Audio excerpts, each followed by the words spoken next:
you want?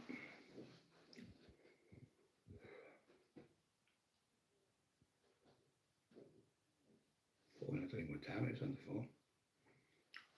18 on. Fucking nightmare this. Like they're going the little phone guys because obviously the fucking scumbags, Doctor Who. You well, Steve Miller, yeah, okay mate. The rats have been at it again, making statements. The fucking low life, fucking scum of scum they are. Hiding in another village out the area now. I know the village where it is though. Daft cunts coppers dropped the paper on the floor, clocked it straight away where the village is. Fucking thick as shit. Get a bit thirsty out there. Get a bit of thirsty. Get a bit thirsty I'm getting now. Divvy cunt. Loads of friends up there. Loads and loads. The race course and that. Yeah. Loads and loads. Barry Swirls, okay mate. Yeah, I liked the analogy of them fucking vermin today. Vermin, that's what they are, vermin. Going to shouting the fucking mouth off like to fight people on the streets when they're in wheelchairs. And when they get a bit better, ready to have a go, they go to the fucking police when you offer them out for a straightener. Fucking low lives. Absolute scum. Wobbly wibbly stuff. Welcome, Brian's YouTube family member. Thank you very much, brother. Yeah, so these fucking scum have obviously all in the same pot. Because I got raided one day and Paddy got the next day. So asked me about firearms. Have you got a gun? No comment. Have you got a shotgun license? Are you fucking for real? Have I got a shotgun license? Are you definitely mentally deranged? Have I got a shotgun license? Are you fucking mentally deranged? The amount of times I've been, well, like I never said the thing, but you know how many times I've been arrested for them things. So, have you got a handgun license? How can you have a handgun license? There's no such thing as a fucking handgun license for anyone. Now, they're illegal completely, unless your police officer or a fucking armed soldier. Fucking shite you're talking. I think you haven't even been in this job long enough. You need to get somebody else because you haven't got a clue what you're talking about in this interview. So I just kept going, no comment. Did you say this? I went, no comment. No. Threats to kill and all that. They were saying, I went, threats to kill. Do you know threats to kill is the most hardest charge in the world to prove? Because you can only tell if it's threats to kill if you've got the capability of doing it. I just spoke to my barrister friend and a solicitor. She said, well, your hands aren't working properly. How can you pull a trigger on a gun? This was before we went in. She said, how can you shoot someone? Or if he's in a safe house, say 50 miles away from you, how can you shoot somebody 50 miles away? And somebody said to me, if you come to my house and want to shoot you, you just wouldn't go. So that would be the analogy, but he just wouldn't come with you. So he's thinking, oh, I'm in feeding my life. So she said, how can he be in feeding his fucking life when he's in a safe house, police house, with armed police and everything around him, and hid out the way, but he's still contacting my client every day, torturing him and his wife and his family and all the other people around him and giving the same comments. Hi, Ice Queen, hope you're okay. So they kept that going about the gun. Have you got a shotgun license? So, I've just fucking told you, no comment. And she went again, just divvies. And the thing was, when it's something like that, they came 4 or 5, I think, was upstairs. 2 were on the front in a unmarked. It was a Jeep, like them when you get rednecks and hillbillies have. It was one of them type. It was like a creamy colour. No, what was it? Like a grey colour. And when I looked at them, they put their heads down. They're both cops at the same time, so I wondered why they put their heads down. Didn't know why. But the other ones put me in the van. I got in the van a lot easier than last time. They were fine. They went, but better out there. You're not going to kick off here with us and like that. And I said, no, I'm not going to kick off anyway. So they found no weapons in the house. So if I turned around and said to them, yeah, I did say I had a gun. I was mentioning a gun, but it was the gun I was mentioning in my head was the massage gun that was on my back. That's what I take the piss with, as if I would have shot them with a massage gun. So she said, well, they can't prove you didn't have that in your head. And they can't prove you had a gun because you haven't got a gun and they haven't found the gun on you, so they can't prove fuck all. It's the easiest charge in the world to get not guilty on. It's so easy because it's only what's in the person's head, and if the person has to, I spoke to Dave, my mate's a barrister from America. He said it's the hardest charge because whatever's in your head at the time is only in your head. You can't see what you're going to do. If you had a gun in your hand doing it and you pull the triggers and shoot it, that'd be different. But because you just said it, you can say, well, he calls me names and I call him. So it's just like tit for tat, tat for tit. on YouTube, because it's like entertainment channels we have. So I do bits on there, and some of the things you see you wouldn't do. You just do it to entertain people. And it's part of that. So, well, that's just great. If you say that on in a courtroom, they're never going to get you for it, because it won't go up. The main thing is what I told her. I said, this man is complete delusional. I said, he's talking to a ghost. What? I said, he's talking to a ghost called Paul Sykes. Oh, this is brilliant. He said, this is absolutely brilliant. And this is the main witness on it, yeah. He's off his head on brown every day. He's on coke, he's on tramadol, he's on naproxen, he's on every tablet you can think of. He's on diazepams. He's even, can you prove it? I went, well, he's on YouTube going, I smoke crack and weed. What, on YouTube saying that? I went, yeah, brilliant. I know it's been horrible for you, but this is music to my ears, she said. And also he's got one where there's a lad in the street with a dog, and he's going, I'm going to fucking come around your house in the morning, I'm going to kill you. I'm coming with Paul Dennis in the morning, I'm going to kill you. Watch what I'm going to fucking torture you now, screaming at me in the street. So I said, if Brian Cockerill can get arrested for allegedly having to shout these things at someone, how come this person's on YouTube, still on YouTube doing it, and then he's calling me a spastic and retard, a monk, a cripple, you daft fat old cunt, I'm going to do this, I'm going to do that. So we've got all that, and I've also got a video with a man called Simon Ambler, where Simon was getting asked to phone me up and say, it's a joke between me, you and Brian, he said, the fake author. So he got them to phone me up and say, hello there, is Emma there? I've got a date with her, trying to split me and Emma up, this was.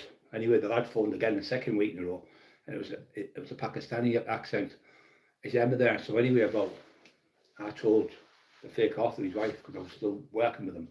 But what had happened, Emma had come along, got married to Emma, and I know nothing about computers. So them two thought, oh fuck, she knows everything about computers. We're going to have to get rid of her. This is the ploy. This is what they've done. So they just started pretending that Emma was having affairs with people. This is what they've been doing from day one. So I said to his wife, can you help us with this? There's somebody's fucking tortured and coming on the phone pretending to have affairs. She went, leave it with me, I'll find it for you. I'm a secretary, legal secretary, but she fucking isn't a legal secretary. She's a bullshitting cunt. She works for the City Advice Bureau and answers the phone for the gas board. Fucking delusional. Big Bluto. So Fatty said to me, I'll find for you, I'll find. And in the end, got a phone call out of nowhere. Hello, my name's Simon Ambler. I said, hey Simon. Because I said, oh, you got my number? He said, oh, I'm going to tell you. So that scumbag and his wife said, go to Brian's house. And this is clear on a video sent to him with my name and address. Go to Brian's house. I haven't got his address. He said to him back and forth, you can see Jamie's full name on it, his face on it, and my numbers on it, Teddy Dicko, Tommy Harrison, Joe Livo. There's loads of numbers from the Teesside area on it, so you can prove it's him, and you can prove it's his phone because it's got his name on it. And on that phone he's saying, go to Brian's house, offer him out for a fight. He said, I don't know his address. He said, I'll give you it. He's given it live over the phone to him so you can see it, and then Simon's videoed it.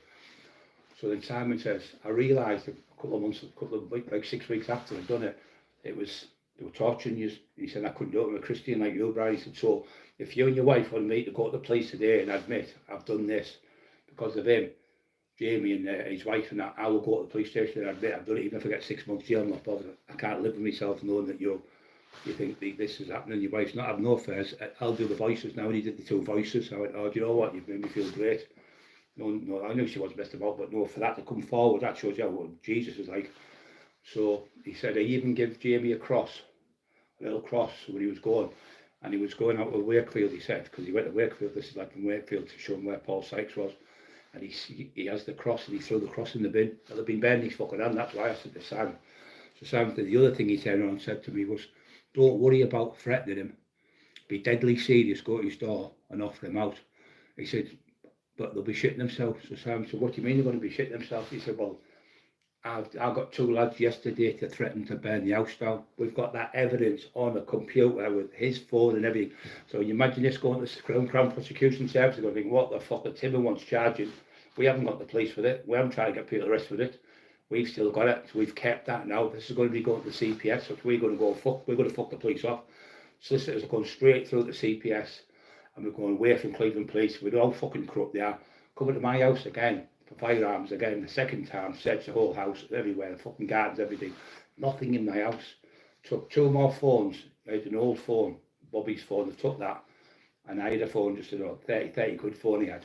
They've taken that. That's 9 devices they've got now. So the 7 devices they took off with the 4 computers and 3 phones, they found no evidence of any trolling or anything, any bullshit like lies, like I'm going to beat you up or I'm going to do this and all that. So 200 on, don't forget to push the like buttons as you come on, please. So this scumbag's we know he's had the house threats to burn the house down, because my wife's had them, threatened to rape my wife. They took your iMac as well. Yeah, so she threatened to rape my wife. So I lost my temper on the very first time. I said, you fucking come to my house, I'll fall. And I went berserk now. All I said, if you come with violence, I'll meet violence with violence, even if I have to fucking kill you on the doorstep. I've been arrested for that. And she said, well, that's only if. So if somebody said to me, she said, she's reading, this is a different one I've got now, from what's in Woodhouse. Really clever girl she is. She said, you can't get done for that. That's in the heat of the moment. It's like when my daughter's out, where's she? I'm going to kill her when she gets in. We all say, oh, where's our Tommy? We're going to miss the bus. Now, if you say, if I got the taxi at 10 o'clock and I got to the match early, if I'd have run up the stairs, if I'd have crossed that road a minute before, I wouldn't have had a crash. If I'd have got to the house, the dog would have run over because I'd been taken for a walk. So it's if. Stop it! And so this lunatic, we've got that evidence in CPS. We haven't given it to the police because we're not bothered with the police. We're not interested in what they've got. So I knew they'd come out anyway. So there's no gun, there's no weapons in the house, there's nothing. So they've got fuck all, and this is why they've had to fucking let me out not straight away, about 3 or 4 hours I was in. But I just did a no comment, old school one. No comment, all the way through. But a couple of times I said, oh, why do you keep doing no comment? You've got something to hide by. And I went, okay, then I'll do a proper statement. So she did all the paperwork again. She put it all into it. Right, what have you got to say? I went, no comment. She was fucking raging, like, want to pull her hair out. Just like, reset all the fucking thing again. She was going to do a proper statement. I went, no comment. She was fucking raging. Both of them raging. 2 women, CID detectives. Now, what happens if somebody gets on here online? It's the most least charge in the world you can get charged for, malicious communication. 9 times out of 10, it's like tit for tat, and that's what she said straight away. She said, it sounds like if he's been saying to you and you've been saying to him, it'd be kicked out by the CPS because it wouldn't be in the interest of the public to prosecute this because it would cost fucking hundreds of thousands of pounds. All the footage to go through, all of that maniac. Or they've got 6 hours footage of Cockerill and they only had 1.5 hours of Roll Moat. Well, how the fuck's Roll Moat got to do with me? Roll Moat killed 3 people himself. He was the most wanted man in Great Britain. Most ever in history. The RAF were looking for him with fucking heat-seeking devices and the RAF planes. And he's telling me, I'm as bad as Roll Moat. And he said, look what happened, he got shot dead. But then he's on another video talking about, I've got my friends that've been today. This is if you have a look, you'll see him sat sweating like a fucking rapist. Sat there like a fucking rapist on the 3rd victim without arrest. What a wrong'un he is. What a fucking wrong'un. So he sat there, pouring a sweat with a parker on, hiding all these fucking whatever ding marks all over him, sweating full of fucking brown sauce, and talking shite about, I have Ray Morton. Ray Morton was the detective chief inspector of the CID who was involved in the Lee Duffy murder case. He's now divulged information. You know, the Lee Duffy family can't get information what happened to Lee and how it was done and this and that and the other. They can't get it. Now, by law, they have to sign an official secrecy act.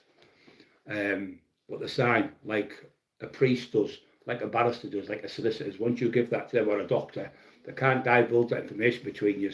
That cop has gone on, told that dimwat, fucking Doyle the scruffy fucking mackhead, pure stinking smelly mackhead he is, told him what's happened, and because the cop has told him that much, he's made it that much, the biggest fucking delusion in the world. He sat talking. Paul Sykes' ghost lived in his house for 2 weeks, he said, when Paul Sykes' sister come to stay for a couple of days. So Paul Sykes' ghost lives in, this is true, watch it on his own channel, his ghost lives with him, the Paul Sykes ghost, the one who was a Wikipedia, with all the young children and everything. So he's obsessed with these fucking people, Jimmy Savile, all them, he's obsessed with them. So, well, that's great, because that'll just paint the picture in the jury's mind that you've got all that. I said, yeah, I've got all this stuff on. Fred West, the best man, Fred West, was it Rose West, I think. They're the best man. Shut up! They're the best. Sorry about the dogs, they're fucking nuisance, they are. Barry Howard, autistic man, Julie's selling acid in the club and asked me to the toilet for Russian roulette. Shook my head. I'm lost, mate. Fucking, I can't see the writing properly. Yeah. So, any evening, buddy, Cartman.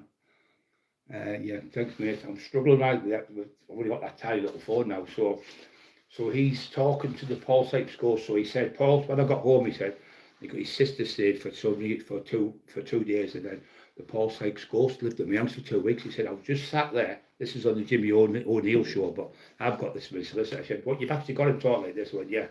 He says, the ghost of Paul Sykes coming, you could feel it coming, and all of a sudden it went ding, ding, ding, ding, like he's in the ring because he was a boxer.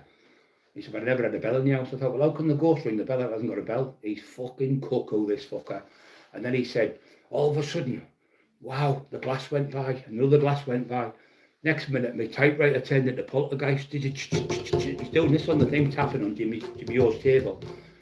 The ghost, write this book, Jamie, for me. Jamie, write this book. He's telling people that the ghost of fucking Paul Sykes lives in his house.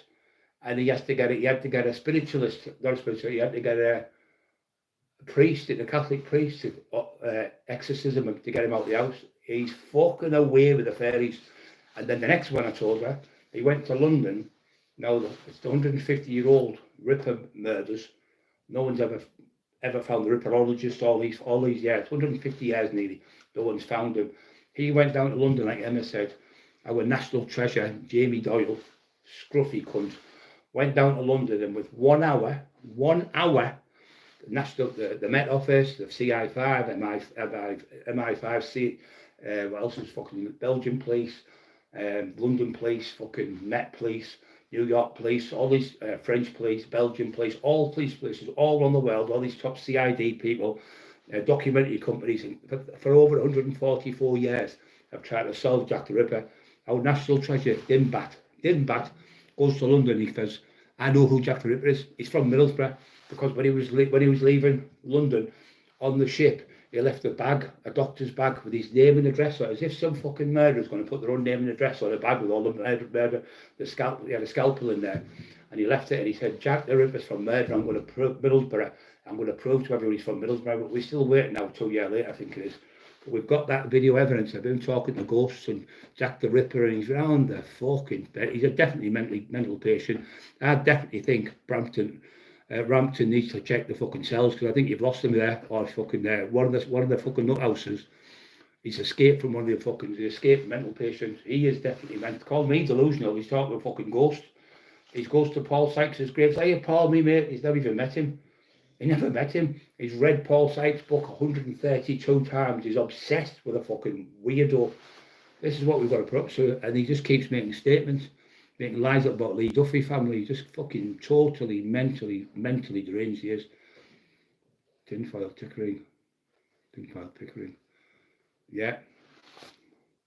And Mark Emerson, okay, Mark. And everyone, thank you for all the lovely messages and all the support. PP, I love you all the world, son. Another great lad. But no one likes a snitch. No one likes a grass. This cunt excels in grassing. I have never known anyone in my whole life. I've made, never ever known anyone that's ever made so many statements in this fucker. He's completely obsessed with making statements against Terry Dicko 5 times. This is 7 times now I've been in the police station 4 or 5 times with Emma. Emma's been in 4 times. Terry's been in 5 times. Dale Brendan Ides had locked up. Maria Howes had locked up twice. Carl Walker, he's had locked up. He's getting 20 years, he's getting 25 years. He's got IRA going to shoot me. Pretending the IRA came from Ireland on a boat with 4 shotguns, were stood in his garden, threatened to shoot him at the top window, but they did nothing. They went away and come back an hour later. Started telling them the names and addresses. He's fucking round the bend. So he's had the IRA supposed to be locked up. That Carl locked up. He's had Steve Shannon locked up. He's had Steve Mack locked up. And a multitude of other people from all over Terry Dicko. Like I said, I think it's 5 times Terry they've been for him. And everyone's had no further action because he's around the fucking bend. He gets off his tits on the diazepams. He gets off his tits on the fucking, what do they call them? The heroin tablets, can't even call now. Can't fucking name them. Where the treatment side of the heroin. Subutex. He takes the Subutex by a bucket load. And then by the end of the night, he starts to drink, and then he starts being 10 men. I'm going to do this, I'm going to do that. Yeah, he's just a fucking crank. I don't even answer the daft cunt, little dwarf. He's not that big, the daft little cunt. A midget at the bottom. You know what he looks like? Him, that daft cunt. He looks like Ronnie Corbett. He's as big as Ronnie Corbett. Ronnie Corbett's his dad. Ronnie Corbett's dad. Ronnie Corbett's your dad, you silly cunt. Little Ronnie Corbett, fucking on a little jockey he was. Like a little jockey on a horse. Fucking crank.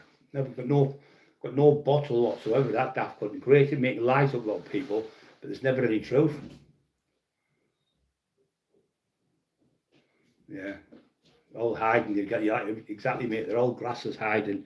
I'll fucking come out anywhere, meet anyone anywhere they want. Any fucker, I don't give a fuck who they are, where they are, which country they're in, anywhere I come.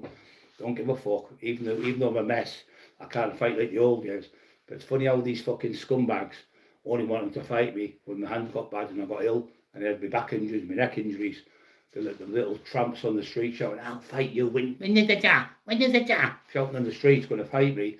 And then he goes and puts his own windows through to get a move because he shot himself because there's supposed to be IRA after him.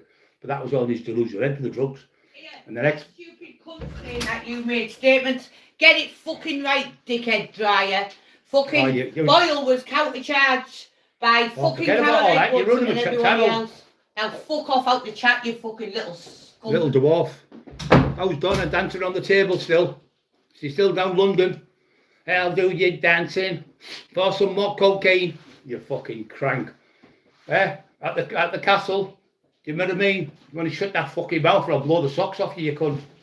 You fucking little crank. Do you want me to tell the whole world what she used to do down there and where it was and who she was doing it with? You stupid little cunt. Shut your fucking mouth, you little tramp. Little dwarf at a table. Hi ho! You're one of the fucking little 7 dwarfs, you daft little cunt. You like a little, do you know them puppets what you put in your cartilage? It's a cartilage, you like one of them, a glove, not a glove puppet. Charlie the puppet on somebody's knee, that's what he's like. The other one with the molecule in. He's like one of them. A little fucking crank with a big mouth. Couldn't fight sleep. His hands are about that big. But he's got hands like a little child. Like fucking Jeremy Beadle hands he's got. Jeremy Beadle hands.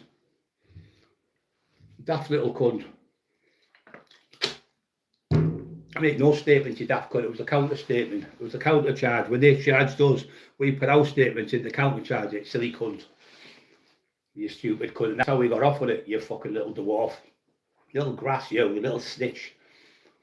Pretending you've got guns at your house and all fucking load of shite, you daft little cunt. Wouldn't we do, the little snitch?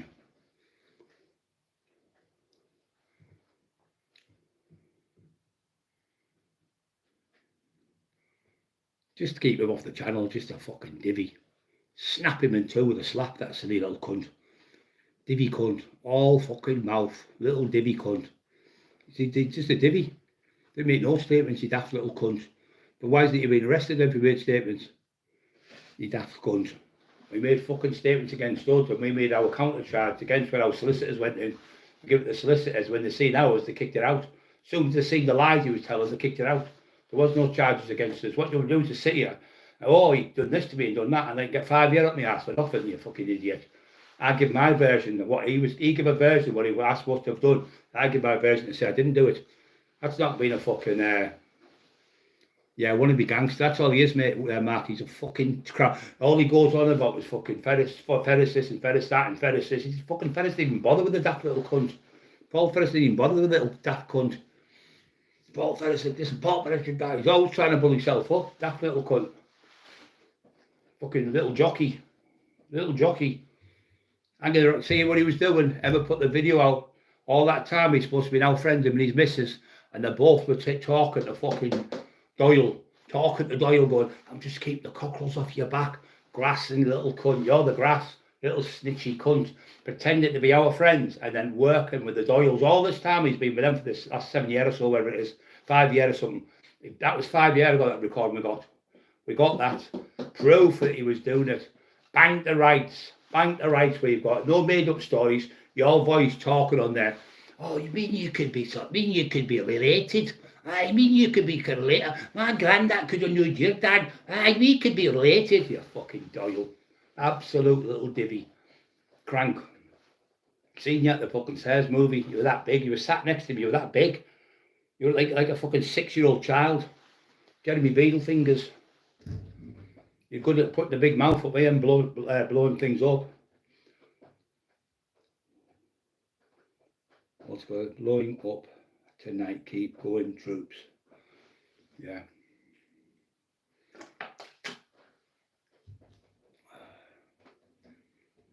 Troops, yeah. Okay. Ginger. Yeah, what a oh yeah, both birds of a feather, both ginger ugly cunts, both fucking pure sniffers, and both little dwarfs with little empties, the same. Doyle, a little fucking dwarf with little legs like that. They got a little fucking hi oh, there's two little dwarfs. Two dwarfs. Where's the other five? Where have you left them? With Snow White. Fucking hell. Ginger cunt. Ugly ginger bastard, you know. You haven't fully grown yet. You're still in fucking infant. You're still in your juniors. You look like a fucking kid. You look like an 11-year-old, 12-year-old kid. You've got legs and arms like a little kid. You look like Billy Casper. That's how small you are. A little Billy Casper kid off fucking Kess. No legs, no muscles, no bottle. You're a fucking gobshite. You're in every camp, you're a sneaky low-level cunt, you're a low-bellied snake. He talks to you, he records every cunt like a copper. Fucking PC, fucking ginger nut. Rat, yeah, Race a rat as well. He's a fucking rat. He's another one. He went, oh, I know Paddy's not I know Paddy's not a paedophile, but I just have to say that because the other ones, what a fucking low-life cunt. And I've got you banged the right because there were two people in the room when you said it. He said, I know Paddy's not I know he's not a paedophile. I know for a fact he's not. And that was you, Rafe, in your office at the train station. You knew he wasn't a fucking pedo, but you still went along with it. You were scared of the other ones in case they give you a fucking bat or something. Shit yourself. But when I found out it was true, I come on and told the truth. It was all fucking lies I was told by them. All made up shit. Putting somebody down and saying they're a paedophile and pretending, sending pornographic images to his fucking computer and phoning the police on him. Talking about grasses and then getting him locked up. And the thing was, it was them who fucking sent the images to Paddy's computer. They told me to the face. Oh, we never really did that. They were drunk off their head on fucking sniffing it. I said, well, how many did you get on there? He said, well, never really. It was me who got them sent. I got the 5 things sent to his computer. He said, yeah, we just done that to set him up. And I was like, fucking hell, you know, in my gut. Felt sick. I thought, fucking hell. And I said, I'm going to have to come out with this. So I have to come out with the truth. What did you send? Who did you send to my house, Humble? And what did he have in the bag? What 2 items did he have in the bag? Could have got me 25, 30, yeah. Your fucking stuff, you fucking dirty little fucking wrong. You fucking horrible little cunt. Your army mate from Dundee. What did he have in the bag with his fucking mate from Dundee? You fucking wrong. And you sent them here with fucking stuff in our fucking house, you fucking little horrible dwarf. Horrible little cunt. Because Emma looked in the bag when they went out and found the 2 fucking items, you fucking snake. So if I got raided or done that night, I'd have been like 25 years for what was in that bag because of you fucking horrible cunt, because you were doing your little dirty deals with your mates from up the road down to here and used my fucking house as a pit stop for them to stay at my house for the night. And what did you leave in the bag, eh? What did you leave? Hey, what did you leave in the bag, you fucking horrible cunt?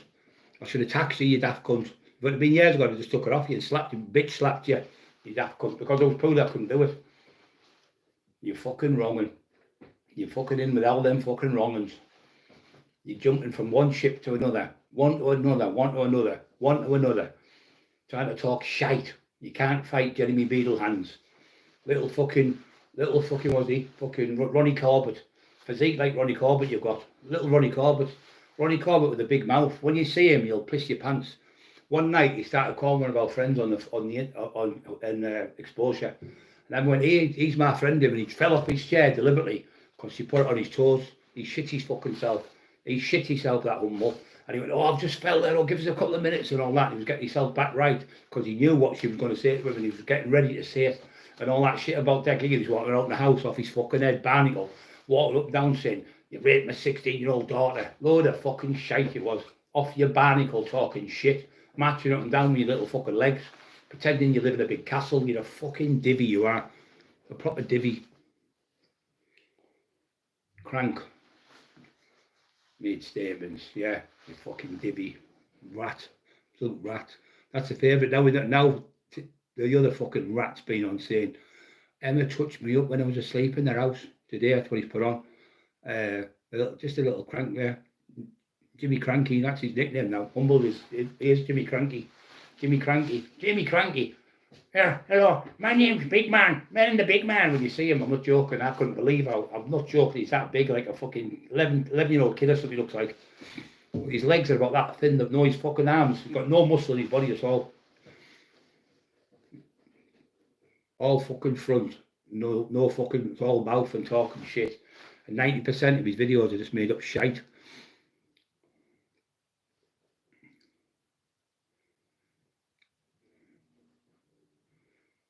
Private message, Paul B sent you.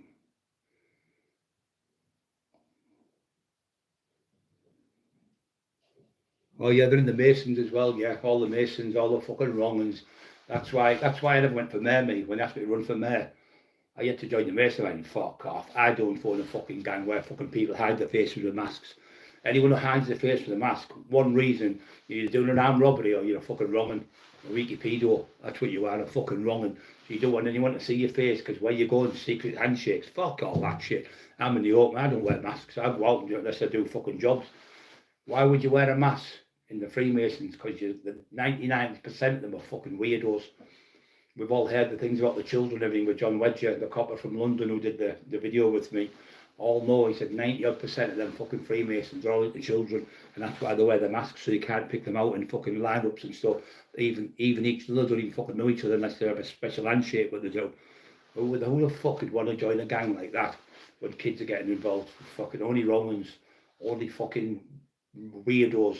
And the other night, like say about 50% of them are all Romans, and the other 40% are all coppers. They're nearly all coppers. So anyone went with the Freemason, you're just a copper. You're just a fucking police informant because you sit in the gang where all the police are there. The judges, barristers, coppers, solicitors, all beds of a feather, sitting and singing fucking statements together. That's what they do. Making statements up and grassing people up. All that poor shit over Paddy, fucking 64-year-old fucking man getting blamed for something he never done, lost his fucking wife and everything for the fucking lies. You knew it was lies as well. You fucking knew you were making it up, telling me fucking shit. When I found out the truth about Paddy, I felt embarrassed to death to talk to the man. I said, look, Paddy, I'm going to have to talk to you. Then I got him on the phone. I went, look, I'm sorry, brother. He went, look, forget about it. We all get fucking drawn into things and get mixed up. He said, at least you've got the fucking balls to come forward and tell the truth. Just forget about that and we're pals again. And that was me happy. But I still feel bad, you know, when you feel like you've called to them that horrible name when you know they're not.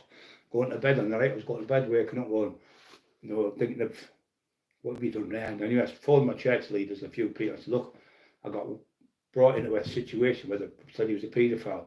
I ran with it because I trusted these people for years. And now they've admitted that he's not a paedophile. I said, well, just come out with the truth. Tell the man first who you've called. And then just tell everyone if you have to. If you feel better, tell everyone. That's what I've done, told everyone the truth. Paddy Conroy was never a paedophile. It was all made up lies to get that man fucking not disliked because no one liked. That's the worst person in the world, a pedo. So that's the worst thing you can call anyone. And I was feeling embarrassed and ashamed of myself. But I was hooked into these fuckers telling me it was true. Sat there running with it. And then I realised when they told me they'd never done it, I would just said when he done that to set him up. Fucking gutted. Never went back since. Never been back since to see them. As soon as I found out, I thought, you fucking wrong ones. Horrible doing that. Yeah, he was the same, Stephen. If he knew, he said to me, he knew he wasn't. But obviously he was scared of the other ones up there, shit scared. Same as that daft little cunt. He's running about for them because he's scared of them. That's all he's running about with them. He's running about, he thinks he's running about big time gangsters, daft cunt. Divvies. Chris Campbell, Emma,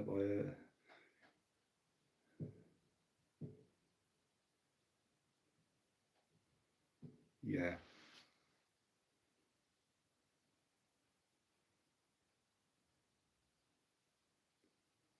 He's always ringing the police. He's a fucking snitch, proper snitch. He's done it to loads. Maria Howard, poor Maria, fucking that woman had cancer twice. Say, I'm getting your kids took off you, getting that other Irish cunt. I'm going to burn your kids' face. I'm going to pour pepper on your 3 kids. I'm going to melt the faces off them. I'm going to get Emma. I'm going to fucking smash your head in with a building brick and kill her and put her in the ground. I'm going to dig your dad upright. I'm going to cut your throat and I'm going to piss in your dad's mouth. My dad only died at fucking Christmas. That's what we've got to put up with, fucking vile, disgusting fuck. I wouldn't say nothing like that to no one because I wouldn't like it said to me, so I don't say things like that. I only tell the truth about this scruffy cunt where he's a fucking junkie fucking Doyle. Junkie Doyle. And always, mate, he can't stop making statements against every cunt. I can name about 150 people he's made statements against in the last fucking 20 years. All over the council estates, all over Teesside. Even the kid in the jail, when I was in the jail the other day, said, Big Bri, is it tin such and such? I went, yeah, he went, he's a fucking scumbag. He said about 5 weeks ago he got battered in a pub. So I won't say where. He said he got battered in a pub in Middlesbrough, I think it was. He said the lad knocked fuck out of him and he just ran like fuck up the street. He fucking shit himself. He said everywhere he goes in Teesside he's going to get battered. Everyone's talking about everywhere he goes he's getting battered. So he's been chased out of here. He was in Stokesley, he got chased out of there. He got knocked out by a 15-year-old fucking traveller in the toilets because he was sniffing that shit again. Walked in, his cousin was in, about 12-year-old, 13-year-old, and he was in there, giving it that on there. And then that's why he's been sacked down London. I found the truth. He's been sniffing that stuff off, I think it was the altar where the Crays used to pray, and I think they were baptised in, and he sniffed the stuff in there off the stuff. But what a fucking rolling. Can you imagine the Crays relations? Can you imagine the people like the Richardson, all them families now know what he's done? They're going to fucking chase him right out there. We're not gangsters, they're fucking proper gangsters. They're like multi-millionaire gangsters. They won't put up that shit down there, a snitch in the camp. He's only been chased out one part of London, and now he's got chased out the other part of London. So they're going to tell every cunt now, but that lad who did the Ripper tour with him, when he said he was, I can't remember his name now, it was Gary Hunt or something, he has come on and said to Emma and talked to Emma and said, he said, I've chased him. He said, I've nothing to do with him. I want nothing to do with him. He's done that to them in their church, sniffing that stuff, being a clever cunt, thinks he's clever, and he caught him back the right on camera. So he said, I finished him. I want nothing to do with him, and he's not doing any Ripper tours. So there's your fucking big money, that was his big, massive thing. He was going to be making money off because it is a big thing, taking people around with a Ripper tour. So he's going to get another lad to do it with him. But he'd be better off anyway. He'd only rip you off anyway, mate. He'd only pinch the money out of the bag and stuff. Or do he get the money off the people and things? He just steal it because he's a little scumbag. The police are coming. Oh, I don't give a fuck. Do you think I'm really bothered? Oh, do you think I'm really bothered about sitting in a cell for a couple of fucking hours and getting back out? They're not going to be able to come back again because they've never found nothing, you fucking moron. And they can't come back again. Once you've been raided once, twice. Litchi Bomberclarts phoned the police. Who? Apparently they ran away. Great. It's just shite. It's that to scare you. Yeah. What do you have? Boyle's statements coming out. It's just a fucking rat, mate.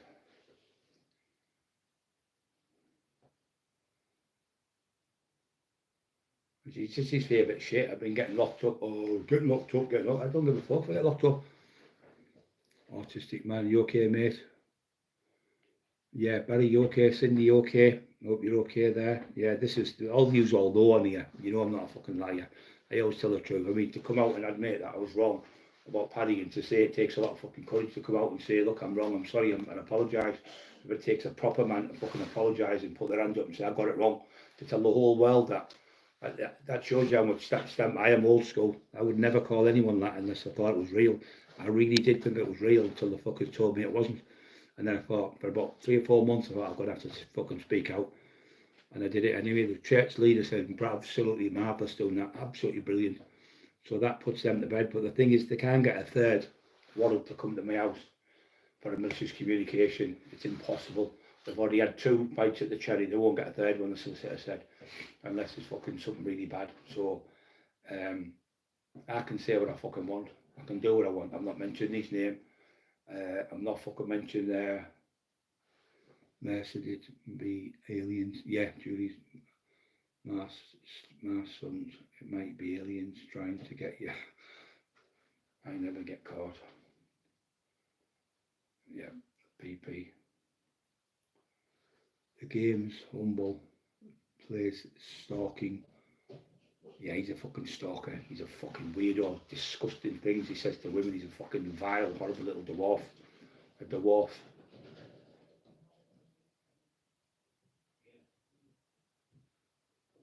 I don't give a fuck if they come. Oh, we need one more for 300 views, 300 people in live here. So it just shows you people are watching. Yeah, the ghost of Paul Sykes puts the willies up him. Puts the willies up and he's fucking raging. Look at 307 on now. It's fucking flying. Because no one likes lying bastards and no one likes police informers. And that's what they are, grassers, snitches, making fucking statements for people. Turned in for about 3 to 4 months. My first daughter, hence the break. Hope you're well. Good. Yeah, mate, that one. Brilliant. Brilliant. Over the moon for you. Over the moon for you. Brilliant.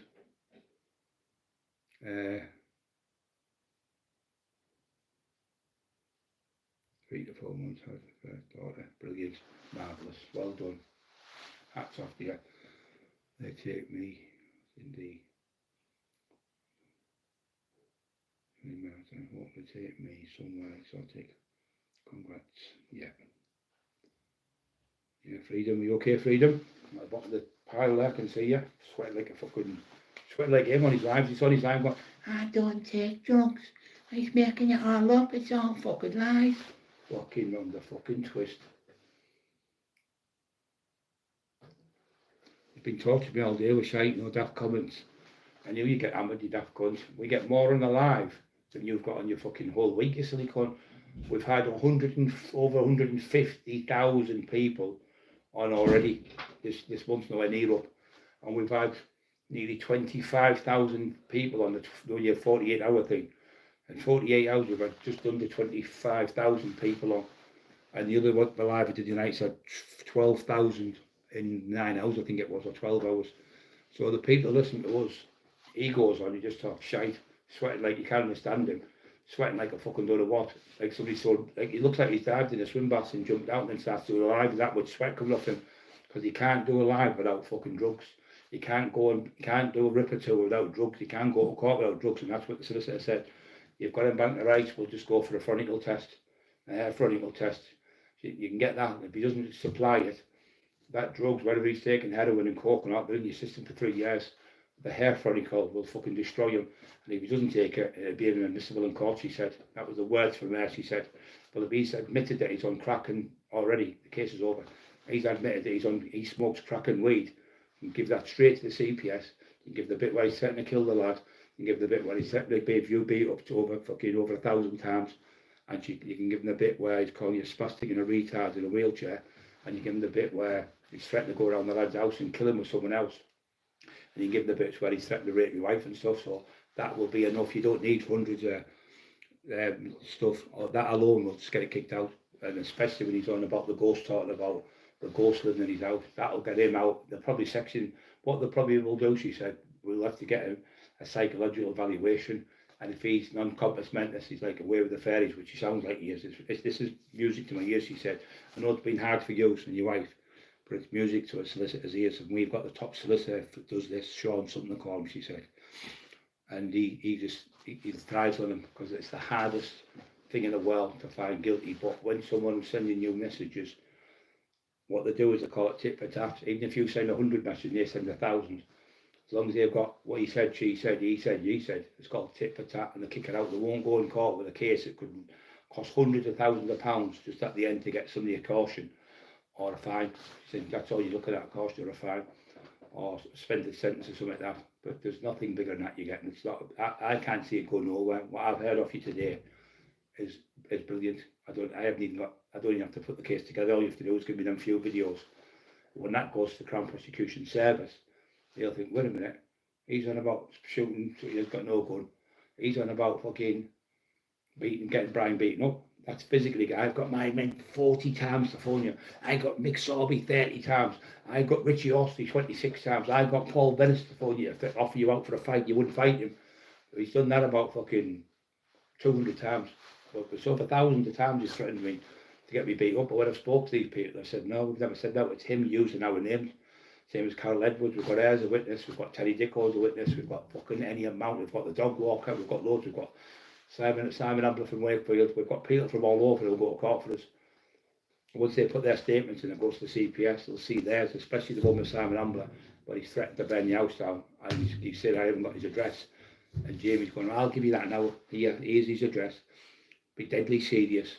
And don't forget, I just got 2 lads that threatened to burn his house down yesterday. I've got all that evidence, all recorded on Simon's computer, because he did it deliberately, to give it to us before, because he said, what I've been doing is wrong. So he came forward and told the truth. I was even getting him to do it, pretending I was having affairs with people. Fucking horror. And his wife went, I'll find them for you, Brian, don't you worry, I'll find them. And all along it was there doing it, with Simon and Jamie. Fucking sick, because Emma knew I'm illiterate with computers. As I said, how can I text any fucking, and my hands are fucked? How can I pull a trigger on a gun or anything to the solicitor? But I know it sounds terrible, but it's good that your hands are bad, because there's no way. What she says, when people say I'm going to kill you, you have to have the physicality to do it. So if you say like you're going to strangle someone and you can't walk, you can't strangle someone, so it would kicked out. So he knows how bad I am, and he knows what state I'm in. And that's why he shouts his mouth off, because he knows I'm pulling with my hands and stuff, and my back and all the other fucking stuff. I'm on medication. But to get me locked up the 3rd time would be impossible. Impossible. Because what we used to do in the old days, I used to do it myself. I'd get somebody to phone the police and say, I've just seen Brian Cockerill in the garden, in his back garden with a gun. So the cops come with all their response and all that come. There's never been a gun in your hand. You've got a mate to do it from a phone box. And you do it again the next, about 2 days, 2 or 3 days later. I've just seen Brian Cockerill out there. I could hear him shooting the gun. I've seen him the other day.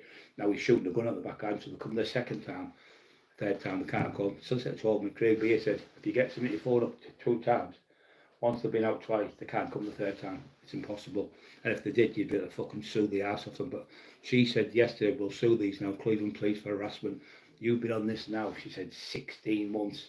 I've never heard of anyone being on bail for malicious communication that long. Neither is my barrister friend. Pathetic. He said it's pure harassment by Cleveland Police.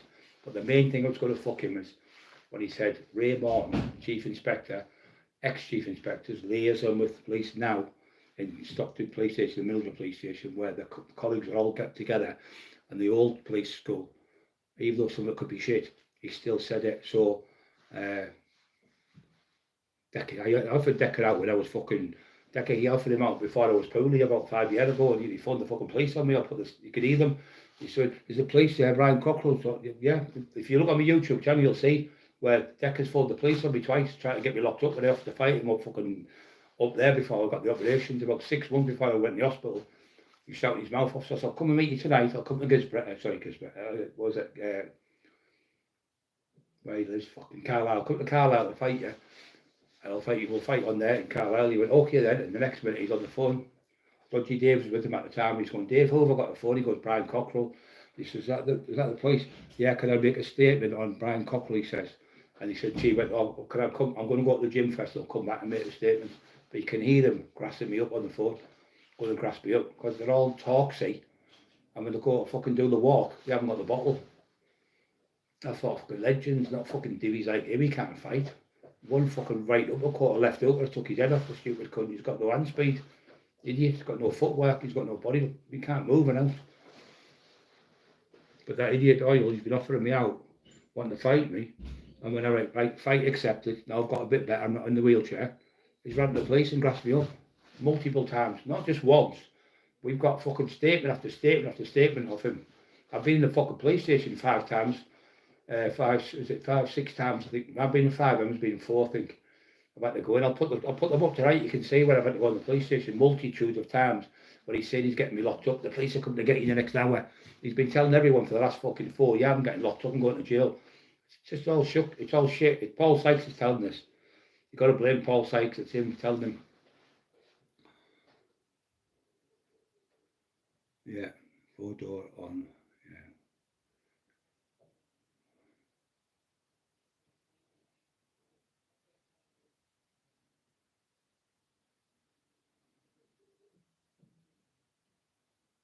I'm only here, fucking sat here, I'm sat sweating like a pig myself. 300 people still alive here, yeah, so these fucking divvies, he tried to get, I offered him out as well, that Darren G, he shit himself. He's the other fucking one going to do this, that, the other now, so, and you can see my reply to him, Darren G, if you look on my YouTube channel. I offered him out, he did fuck all. He never even fucking phoned me now, just fucking shit himself. And I did the same with Decker, I offered him out, and he fucking never declined. He declined, but he phoned the police on me. You can see it on my YouTube channel. Decker Higgy phoned police on Brian Cockerill. You see it's there. It's thousands of views. These are big men. But what that daft cunt does, he integrates with all of them, like Darren G, wrong un. The Humble, wrong un. He's a wrong un. And so's the other fucker, what's the other one called? From Decker Higgy, up there, all wrong uns. All with kids, all with children, all to do with little kids, little girls, little boys, all to do with them fucking vile bastards. Vile, disgusting mouthpieces, couldn't fight sleep. But on a computer, you never see these cunts putting their hands up, probably they must have a fucking straight now. You wouldn't see it because they can't fight. They do all the fighting with the big mouth and the fucking nose full of cocaine and smack however they're on.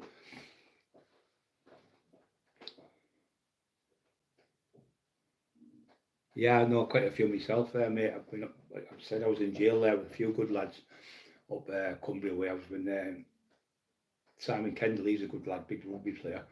And I was in with Johnny up there, and then I was in with Eastie from Morecambe Bay, he was a good lad. I was in Agric in 95 to 96, and then I got shipped to Liverpool, and I got out in 97. I went to Wheelston, thought Archfest, and they wouldn't let me in. Then I had to go to Wheelston. They sent me to 7 or 8 different jails for a fucking driving offence. I got 3 years for failing to stop. Never caused a crash, pleaded guilty to it. Went in and got remanded for 4 months, and I got fucking 3.5 years. I got 3.5 years for driving offence. The people were only getting, the guidelines was if you killed someone drunk driving was 2 years. So how the fuck can I get 3.5 years for not even causing a crash or any? No one was hurt or nothing. And there was loads of armed response chased me and like pulled the guns out, jumped in the car and fucked off. I seen them. And anyway, I got away, drove in a chase, parked the car up in Darlington, and they came a couple of days later, nicked me down response, fucking nicked me, and I got remanded for the driving offence. Fucking never heard of it in my life. But these daft cunts have never even been in fucking chases like that or been in gun battles and never been shot, never been stabbed, never been fucking out. There's not a thing wrong with them. Not a mark on the fucking faces or anything. They sat there pretending to be fighters and that. They've never been in them type of wars. Like in the 90s in Teesside, people were getting shot every day of the fucking week. It was in all the papers everywhere. That's why I was in with McIntyre doing the documentary. That's why I did the Bear Roe Mahoney one, national documentary. That's why I did the Royal Moat documentary. That's why I did the Gun Nation documentary with dispatches. These are national documentaries I was in because I was the real fucking deal in the day. I was the #1 enforcer in Great Britain. I was arguably the Britain's hardest man at one time for a period. I was in all the papers as that. No one come forward to fight me to say they could beat me. Not one person. In all them years I was in the Taxman book. No one come forward. You see them now offering each other out outside. Not one person come forward offering me out for a fight. Not fucking one person. So there you are. All the fucking bullshit.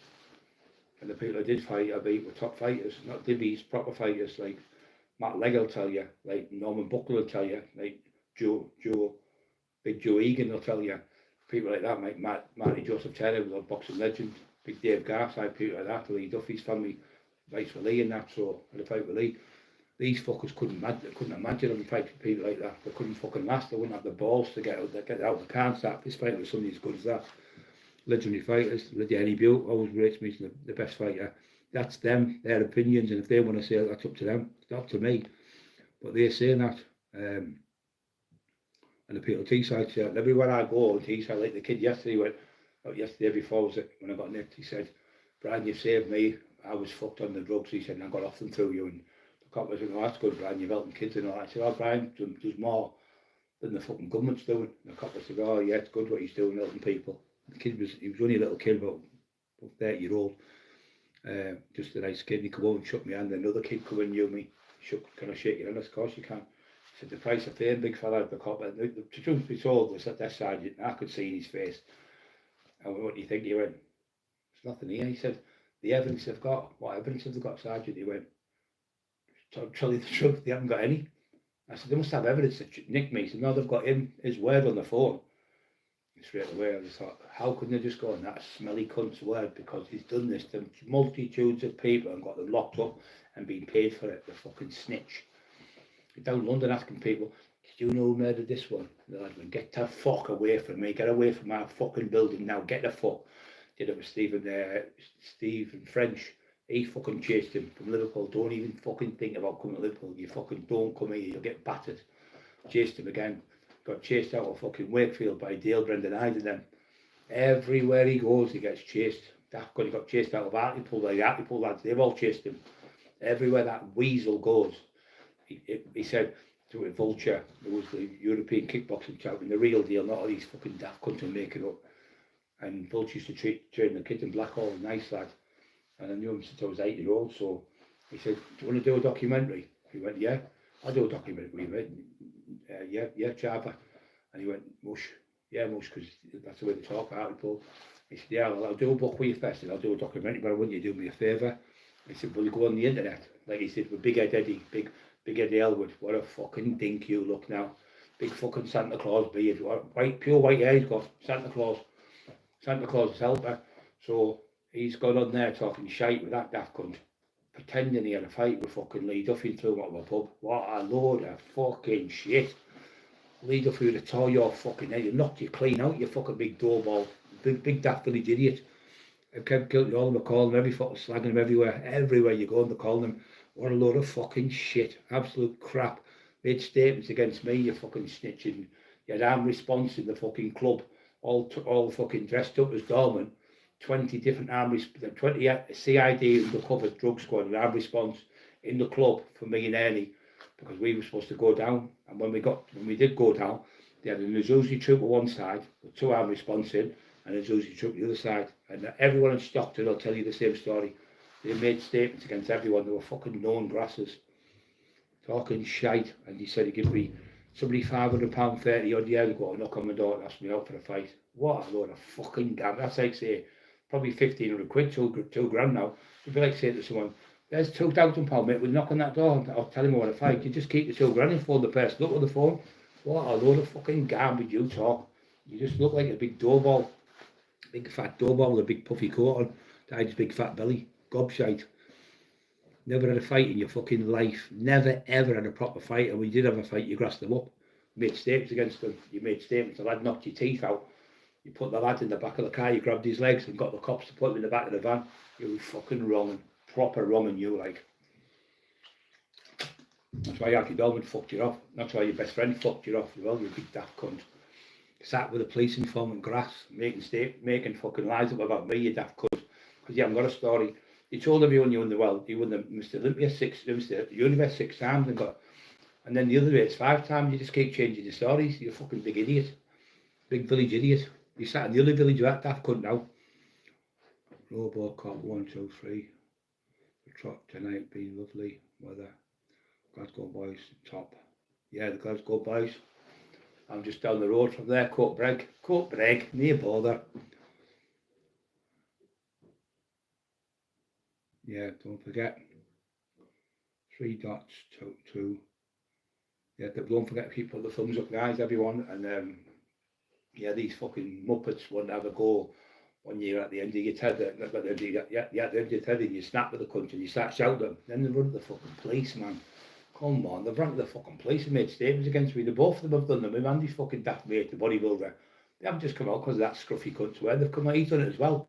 They've both made statements.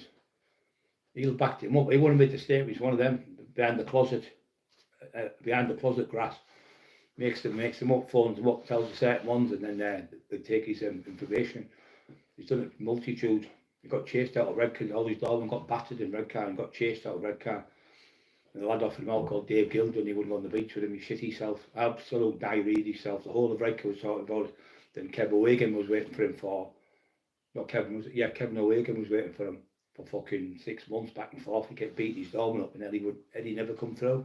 He let his own doorman get beat up every week.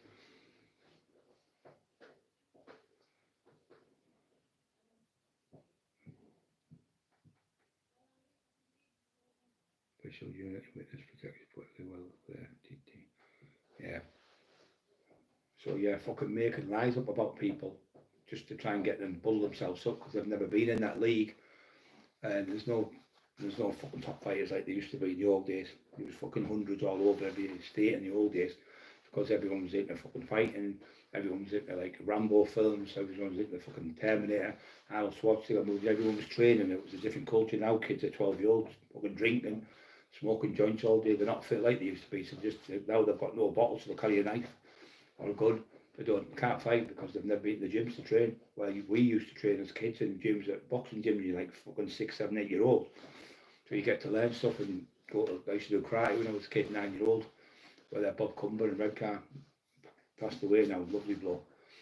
Yeah, but these fucking idiots, they haven't got a name for themselves. If they were had these names, they'd be in the McIntyre document, they'd be in the Bernard Mahoney document, they'd be in the 50 biggest gangsters in Britain, they'd be in the fucking, the book. They'd be also in the documentary about the 50 biggest gangsters. They're not in there because they're not known. To talking shit, saying, oh, Cockerill is a self-proclaimed gangster. How can you be a self-proclaimed gangster? You either are. It's like saying, Wayne Rooney's a self-proclaimed footballer. He's a professional footballer, that's what he does. I was a professional fucking a villain. I did loads of fucking jobs over the years. That's why I went to jail, Eddie. You've never been to jail in your life, you big that fucking fat pudding. That proves you the grass. You've worked on the doors for 30 odd years, you've never been locked up. Fucking hell, so what have you been doing? I've never heard of a doorman who went 30 odd years on the door and never been locked up in the cells or been remanded for fucking a fight. That shows you never got involved. You let your doorman do all the work. 30 or 35 years on the doors and never been locked up. Come on. Pure fucking wrong. Shit house and wrong and then get stuck into the fights. Let the doorman do it.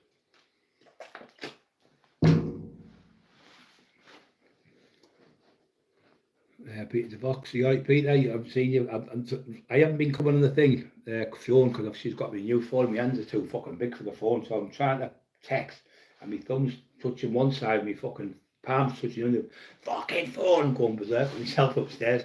So she's getting me all I liked was the Nokia. No, sorry, the Samsung O2, A02, A182, something like that's called. And that was. In my hand it can fit perfect and I can text with my thumb because I can't fucking, my hands can't text. But they all want to fight me now. Oh no, not fight me, they all want to slag me now. When I'm not capable of doing anything, like she said. You have to have the capability to do what you've said. So if you're going to shoot someone, you'd have to have a gun for a start. You haven't had a gun, there's no gun in your house. So that's out the window. How can you shoot them with someone with no gun? So that's out the equation, she said. So that's that fucked. And also, how could you, even if you had a gun, you couldn't do it because you can't pull the trigger because your hands are fucked. That's me talking, not our language.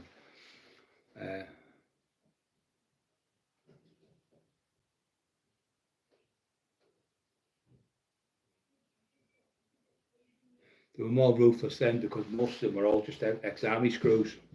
They were more ruthless in the 80s because they were all like coming out of the army, loads of them, you know, like from Germany and stuff. So there were screws that were like fucking army, like military style army ones. They used to kick fuck out you. Never kick fuck out me. Fucking they tried a few times. I just fucking ranked them around like rank those. Never bothered me.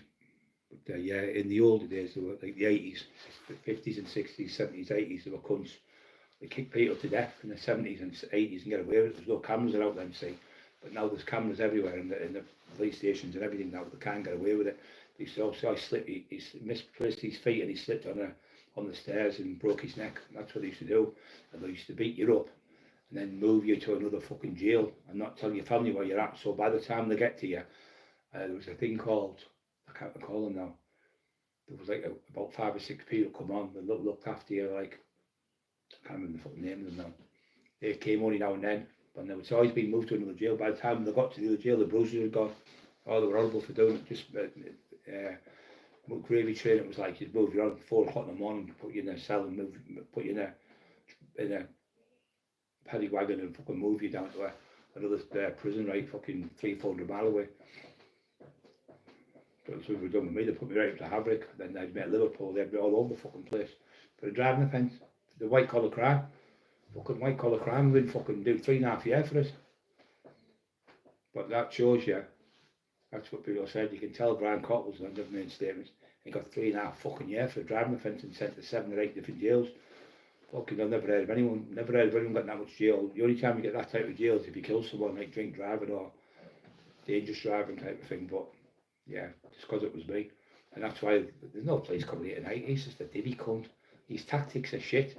See the daft little cunt, he just looks like a balloon again now. No big fat stupid balloon, because you had a big fat fucking balloon, you and your wife. 2 balloons together sitting there eating pies all day. World record fucking, she's got the world record for eating so many pies in an hour there. Fucking Hattie Yakes of carry on camping she is. Hattie Yakes. Hattie Yakes.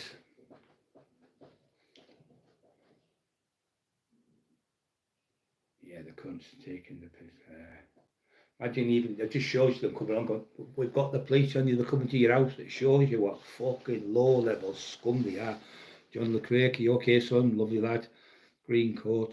Striking, stinking of piss. You're right, mate. That's the reason, this is one of the reasons why Bobby stopped taking him in the car. When we talked to his wife, she went, how did you meet him? He went, oh, I met him on a bus.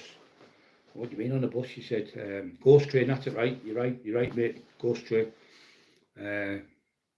That's exactly what it's called, the ghost train. It's like 4 or 5 in the morning, everyone's asleep and come in. What they do is, if you're mental, like Charlie Bronson, they'll like axle you, inject you with this liquid, knocks you out straight away, and they just put you in a fucking, they'll gag you and put you in a straitjacket and fucking take you away as you go. You're mental. No matter how big you are, they'll just put that, just do that to you. That's when I stopped kicking off.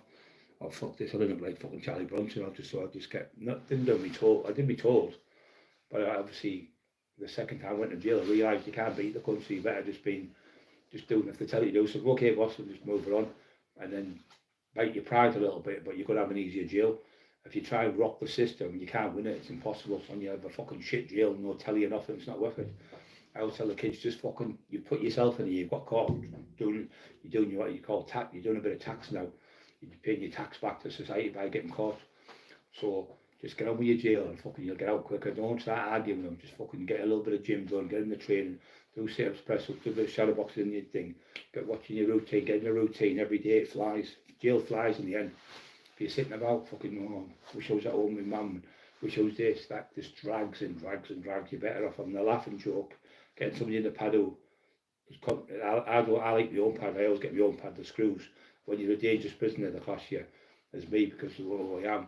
They put you in a cell on your own so they can get you out easier. So if there's two big fighters in a cell, it's harder for the screws. So I'm lucky to get a cell on my own. And they always give me a telly, like I say, and you get a remote with it and everything. But if you're a Muslim, you don't get one of the Terrorism Acts. So it's not right, that. I don't think that's right. But yeah, 279 one. Don't forget to push the like buttons, guys. These fucking maggots. So Paddy's alright. I haven't spoke to Paddy yet, but fucking 64-year-old and a fucking torturing that man. He's on his own. He's fucking standing like I am. I'm 60 this year. He's 64. 2 old cunts taking the fucking lot of them on and still fucking standing to the death. Back to the death. These cunts won't win. They're only maggots. Shithouse is throwing the police on people and they've got minions. I'm on my own. I don't need loads of fucking idiots to go and do things for me. I do it myself. I don't have to phone him and say this and phone him and say that. Make statements about him, pretend he's this, and do a fucking lie, pretend he's done that. Fucking disgusting. Yeah, he's sitting. What happened is his wife said, I was on a dating app. Me and my sister used to go out on dating apps all the time, like to get fixed up. I thought, fucking hell, I bet they got a shock the people who fucking met you. I'm not the woman you think I am. I'm fucking 3 times the woman you think I am. Fucking hell, fucking Betty Bunter. So anyway, must have fucking run like fuck something with the cedar. So he met her, and he was on the bus, he was going down there and he got pissed, and he got full of drugs, and he fell asleep on the bus and fell on the floor, pissed himself all around his pair of shorts, are all pissed. So she got him up off the thing, like, fucking Misery when she throws him on the back. She's like, yeah, taking him home. Unga, like a fucking cave woman. I've got somebody here now, my babe. So she takes him home, she said to mum and dad, just take Jamie upstairs to get a shower. Said, oh yeah, so she gets him upstairs and he's falling all over. She puts him in the shower and showers him down. Then when after that we just jumped into bed. And I'm like, fucking hell, you must have been desperate, you know me head. All right, I'm fucking, no, it's not to keep him, just go to the toilet, I said. I didn't go to the toilet, I can imagine like a fucking cable jumping all over him. And that's how she met him, but he pissed the bus. And that's why Bobby wouldn't let him in the car, because he pissed the settee at home. He pissed the bus in fucking Newcastle, and the bus driver I knew, he was from that way. You get like a busway goes one way. It's a stagecoach in America, they call that. It was like a one-way national buses, yeah. So they go from Leeds, say, to Manchester, wherever, or Liverpool to London or something. Just one way dropped. So he was on that bus and he pissed the bus. So the second time we done it, they bagged him off the buses in Newcastle, and he missed his. He said to the bus driver, "I'm going to miss my train to Carlisle. We're the only one in Carlisle, you know, is Decker Higgy." And you were calling him all sorts, but you were still going to see him because he's in all the same things as you, and he's a fucking weirdo. Birds of a feather flock together. So he's with that weirdo. Then Darren G, another fucking weirdo. No one talking about kids on his fucking podcast. So these weirdos, I've out with them all. Not one of them have met me. Not one of them have turned up. Not one of them have fucking want to meet me anywhere. All they do is come on and get divvies to come. The Pissy Express. He's fucking there. So Bobby went by. Not being funny, so but I got in the car with Bobby to drive for me. I'm not being funny, but he can't have a minute. What if he pees the car? It stinks. He's never going to get the piss out. Bobby said, I went, oh yeah, you're right. So I mean, Bobby said, fuck it, we're not taking him no more.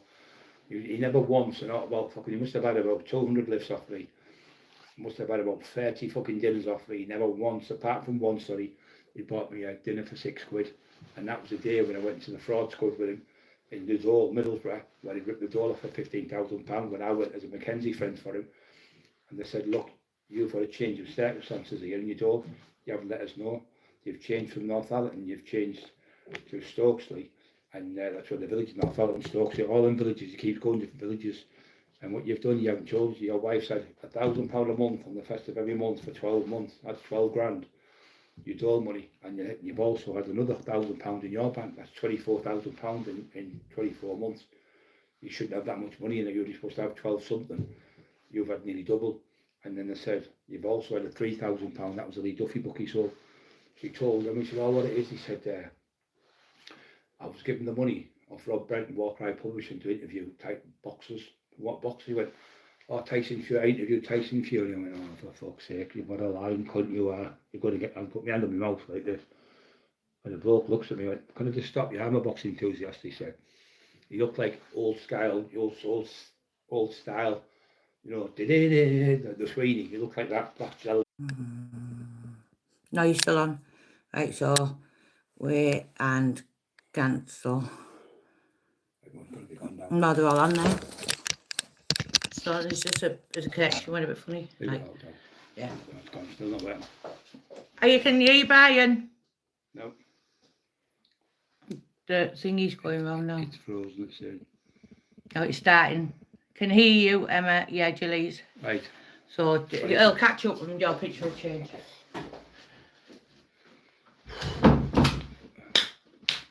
Dropped 100 people already. Bastard.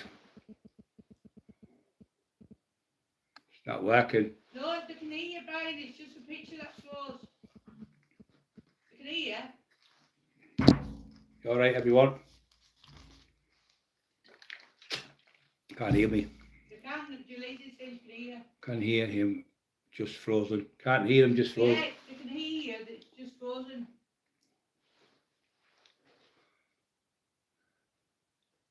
Fine. And we can hear you. Yeah, so I went to the door with him, with Bobby, and he was talking to the door officer, and he was we had to wait for them coming from Northallerton side, not far from Teesside. But about an hour, maybe about 40 minutes from Teesside, we had to wait for them, so any the the fraud squad come, and there was two doormen, big doormen, and you worked on the door. I said, you alright guys? I went, oh yeah, well, you doing, Bryce? Yeah, good, thanks. So he said, can you just wait over here, this part, because they're going to come here soon. So anyway, they came in with a bag, like a hold all, put it in. He said to him, Jamie such and such. I went out as a Mackenzie friend for him. So the fucking scumbag, I went as a Mackenzie friend for him. So we went in this room, they took us out the back, and it was like a desk, an old-fashioned school desk we used to sit on when you used to get the cane years ago. So he goes in, and there was a woman, she was about 50, he was about 50, I'd say the bloke. And anyway, fucking the next minute, we had to go in this room, so we sat down at the chair, and then he opened the bag up, and he took it out, and it was one of them ones like in the police station where he goes, beep, it recorded us, because he was under arrest for fraudulently claiming dole money, over £15,000 more than he should have said. And he was selling books still, and claiming dole on top of the books as well, the fucking scumbag. So the dole had him in. And the thing is, you can't get away with it, Jamie, because we were on recordings from the dole. So they recorded us in there, and they said, listen, you've had this, where's this money? He said, well, I went to Manchester to meet Tyson Fury, and I met him, and he said, come in. He said, how do you know Tyson Fury? He said, oh, I knew I used to train with Ricky Hatton. What a fucking liar you are. Compulsive liar. So anyway, they interviewed him and said, well, where's this money come from? How did you go to there? And I said, oh, can you hear me still, guys? Don't be fucking napping in this. Don't know if you can hear me.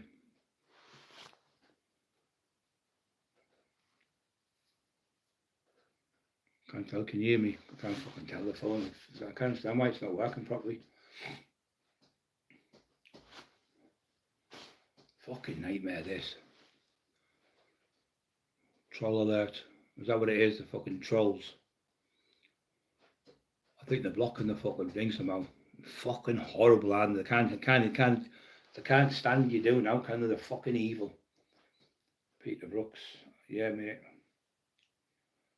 We can hear you, but alright, so that's alright. So we're in there, and the bloke's about 5'4", 5'5", and she's about 5'6". Old school, you know, like coppers that look like to quite us. I think they probably moved from there to go into the door. Really intelligent, you could hear the way they were asking questions. So I kept my man, and he was there, and I said the name, address, he said his name and that. And anyway, they said, look, in 1 month, when this is his son, he said, I've got £3,000 there. What was that for? He said, oh, what it is, he said, I got £15,000 all in, and I went to Manchester and interviewed Tyson Fury. He said, right, how did you get there? He went, on the training, where's the trade stumps? You haven't got them. He said, right, where did you have the money? He said, I had the money in my pocket, in my jeans. Now, you know yourself, your jeans are only tiny, the pockets. He's trying to tell the fucking fraud squad in the door, he had £15,000 in his pocket, his jeans. They went, it's physically impossible to put that in your jeans. You'd have to have a hold all or a carrier bag. £15,000 in 10 and £20 notes is a lot of money. I've been doing this job for a long time. So I thought, you fucked it, you. So next minute he said, well, when you paid Tyson Fury, how much did you pay me? He went, £2,500. So where's the receipt? You need a receipt for Warcry Pubs and Warcry Press, your company you work for, or you wouldn't be able to claim the money back. Oh, I just did it as like a gentleman's handshake, but that doesn't work. So you still owe £15,000 to us then, you lot, because you need to prove. So he said, oh, I also give him £500 to go and stay in a hotel. What hotel was it he stayed in? He went, I can't remember. What, you met the best boxer on the planet, Tyson Fury. You don't know what hotel he stayed in. You don't know what you paid it. And the next mate said, well, who did you do next? He said, well, I interviewed Ricky Hatton, and I gave him £2,500. He went, don't tell me, £2,500, £500 for the hotel. I went, yeah. They knew he was fucking lying. So they said again, who was next? He went, oh, well, I went to Liverpool the next day, and I interviewed Tony Bellew. I was like, fucking, that's getting worse, this, you know me. When you can tell the man's fucking not stupid, the man's not stupid, he's like, it's full of the fucking shit. So he said, well, so where did he stay? What hotel at Liverpool? He said, I forgot. Well, how did you get there? He said, I got a taxi, have you got the receipts? He went, no. He said, no receipts, £15,000 all just disappeared in 2 days. You try to tell me you walked around like Manchester, a dangerous area, Liverpool, for 2 days with £15,000 in fucking in your jeans and walking about. Oh, you had to pay for your own hotel as well, yeah. All just lies, but obviously because he works with the police, he got off with it. He got off with it again. Anyone else would have went to jail for it because it was £15,000 worth of fraud. He's obviously told his police handlers, which he grasses to, and they've got him off with it because they said, well, you're in serious trouble because by law, you have to, when you have a change in circumstances with any money, when you get from the door, it's in the contract that you've signed, there it is there. You have to, I didn't know, I've never claimed gold in my life, never had to, I've been lucky. My mum and dad's had to claim my brothers and that, and family members, but my sister hasn't, she's worked all her life as well. So he told a pack of lies to the fucking, the Dole fraud department in the Middlesbrough Dole office from Free Bailingate Pontefract. He was getting paid from his head, Robert Brenton. Now when we went to court for the court case, this is what it's all over. We won the court case with Judge Mark Gargan. He wanted me disclosure, and the proof is here. Try and get the Resurrection of Brian Cockerill book. You can't get it on the internet. Why? Because we went to the judge, we won the court case, we came up the courts, we went down then to, we got the paperwork off the judge, which I've got all the letters here. He was saying they were forgeries. So I said, okay, if the forgeries, we'll go to Waterstone. So we went to Waterstone, spoke to the manageress. She said, can you just come this way with us? So we walked in Waterstone to Middlesbrough. I'm in a wheelchair, I think, at the time. And he says in one of the podcasts which Humble Dryer did, that, okay, Jamie, I thought there was no court case, because at the end he goes, and here you are, Cockerill, in your wheelchair outside Waterstone, taking down my books, screaming and shouting. That's when he was offering out for the fight. And that's when he was found out. So what happened is, we went in and spoke to the manager. She said, I've got to get Piccadilly, it was called, the head office for Waterstone today, because I think there's about 30 odd fucking shops. So they contacted the main bloke there, the head of the department. Said, give us 30 minutes. So 20 minutes later, she can come through here. She'd see that, them boxes there, watch. She took all the books, all the Resurrection of Brian Cockerill books down, all Terry's books down, and all Matty Joseph Turner's books. You can't get Terry's books, Laughter, Master and Mayhem. As the madness continues, you can't get that, and you can't get the Resurrection book, and you can't get From Boys to Champs by Matt and Joseph Turner, because they were taken off Waterstones, took them down because of the court order. And then Sean Atwood phoned me one Saturday morning, said, Brian, Jamie Doyle is fucking bankrupt. Warcry Publishing, Warcry Press, he spent all the money on all the people's books, he's ripped everyone off all across the country. He said, no one's going to get paid. Rafe never got paid, Barry Maloney never got paid, Terry Dixon, Marty Joseph Turner, I never got paid, Marty never got paid. Talking about fucking thing.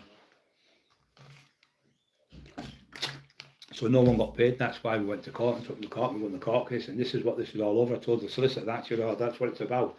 Well, that's great, because you've got the proof how this started. You've got the proof where the judges give you the paperwork. A Crown Court judge cannot be. You can't forge Crown Court letters. She said it's impossible. They've got the embossed stickers in when they're stamped. They're from the Crown Court.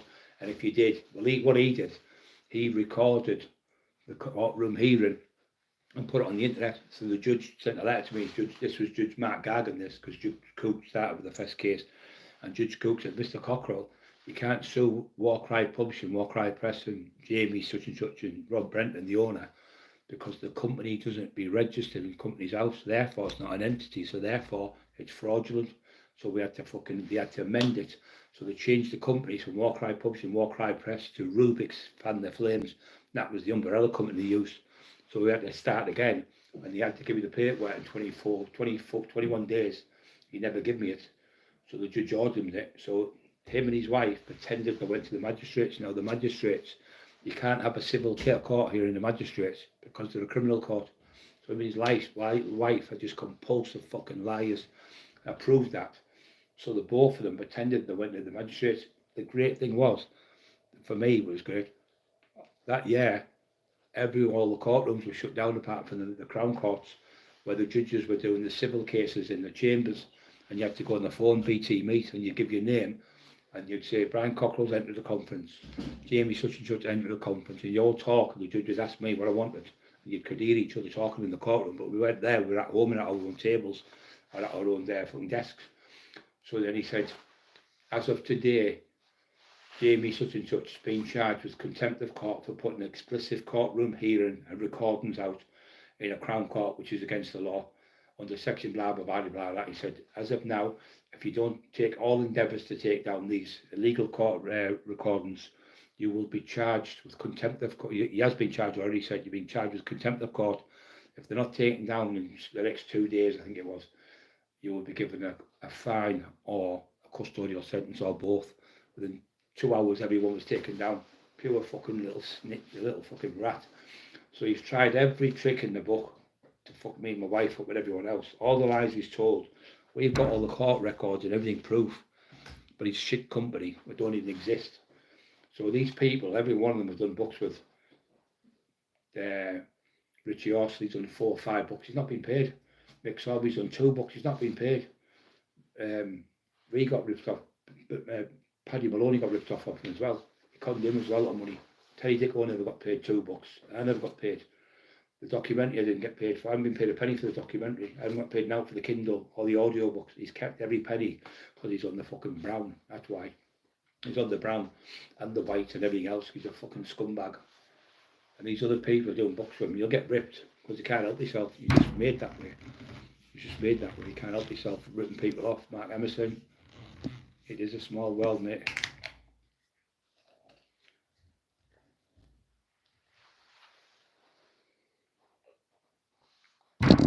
So if you say something and you aren't capable of carrying it out, you can't get charged for it because you haven't got the capability to do it. So if somebody had no legs, it's all right, I'm going to run a marathon. They're going, well, the fucking run a marathon, you've got no, you run a marathon, you've got no legs.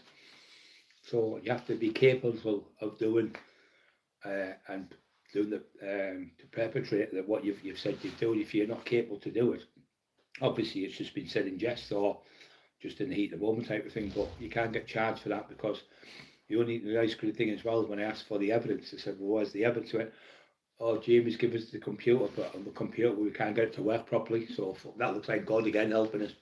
So the computer they've got what I'm saying these sort of things on about him is fucked up. So I think obviously he's in his little village. Might get thirsty. I might get a bit thirsty in a minute. I'll drink that to feel thirsty. Felt very thirsty there. So wherever his place is at, he's hiding there, shite himself like a big shit, like a big fucking fat ball of blubber. Which he said the great thing is the ghost one is marvellous. That shows he's delusional, and that gives us grounds to ask for a psychological evaluation. So she said, yeah, because he's going to court, and also the bit where he shouted, I smoke crack and weed. If we find out he's got drugs in his system, case is dismissed, he's finished.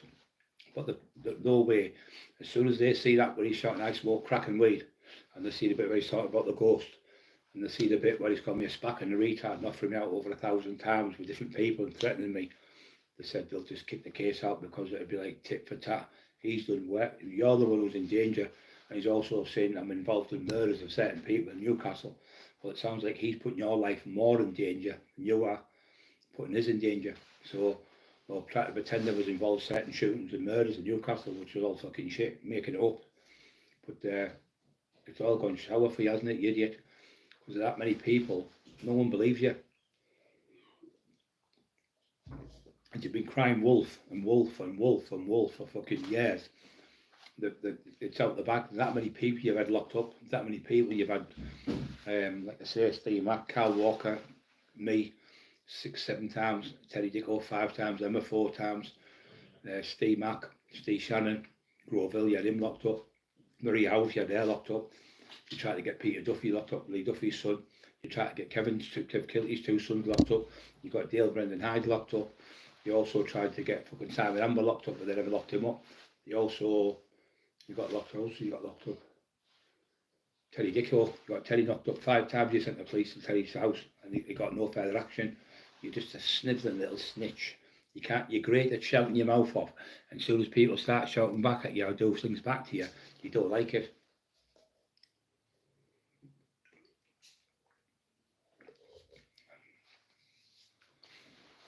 Kettle on. Peter getting the kettle on. Always welcome, Mark. Here you are.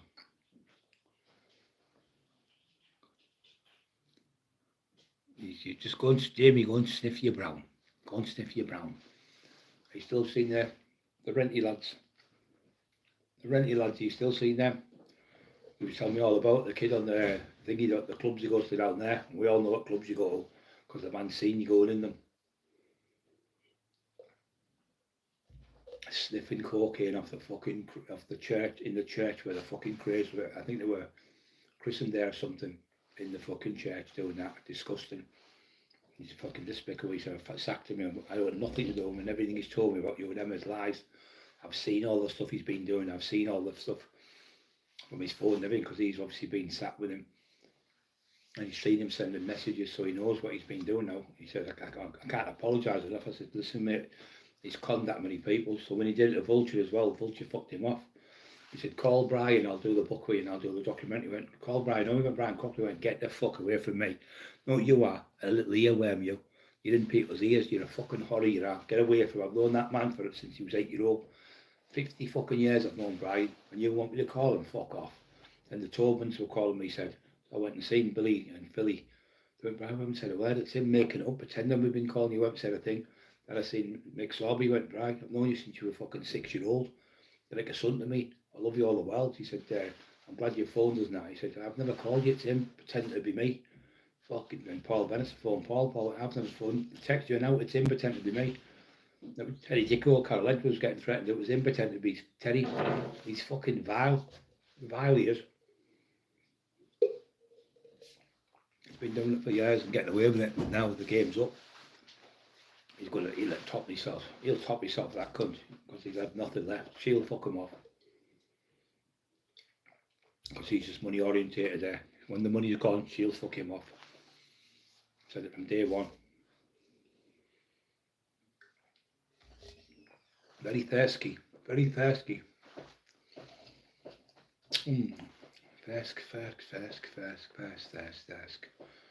I'm very thirsty. I'm very, very thirsty.